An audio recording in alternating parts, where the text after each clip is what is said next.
If you had the misfortune to do too much of it at school, you'll probably remember one thing about history, just how boring it can be. You might harbour painful memories of the 100 Years' War, the War of Spanish Succession, crop rotation in the Middle Ages, or heaven forbid, the good deeds of Florence Nightingale. As a result, it wouldn't be surprising if nowadays you tended to steer well clear of the whole topic. But that would be a pity. The real reason why history is so boring is that we're not clear about what it should be for. Here's the big reason why history matters. It matters because it can provide us with solutions to many of the problems of the present. At its best, history is there to introduce us to some of the things we need, but that aren't sufficiently visible in the world today. As a society, we're very obsessed by what we're up to right now. Unknowingly, we're hugely biased towards the present. The news, which is about the most prestigious force in the world today, circles obsessively around some of the things that have happened in the last 5 minutes. And yet, many of the most important things that we need to nourish, sustain and inspire us are a lot older.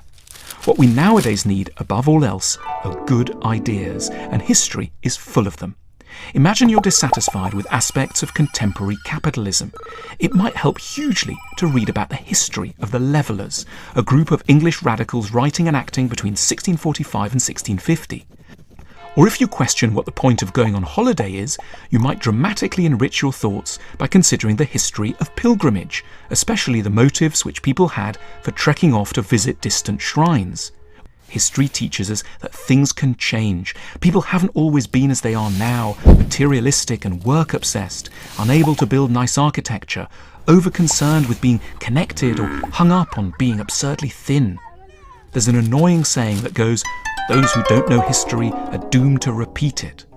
But that's suggesting the only thing history is full of is mistakes. Yet it's as fair to say, those who don't know history won't be able to improve the present. History can also teach us courage. It's easy to feel, when you're pressed right up against the present, that things are exceptionally awful right now. But they rarely are once you open the lens wide enough. The present isn't unusual in its levels of mediocrity and compromise. Once you read the letters, the old guys were just as bad. And though our challenges are of course great, they aren't exceptional when compared with, say, those facing the survivors of the sack of Rome or the Lisbon earthquake. History ends up as a tool for the appreciation of some of our advantages, which is easy to miss.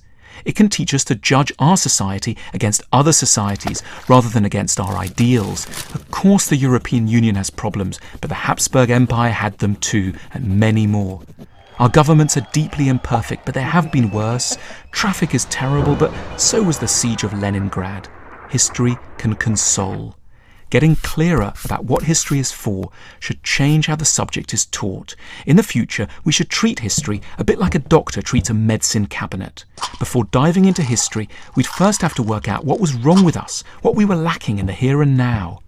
We might be diagnosed for a lack of courage or a spoilt nature or a hesitation about whether to marry, and we should be prescribed history accordingly.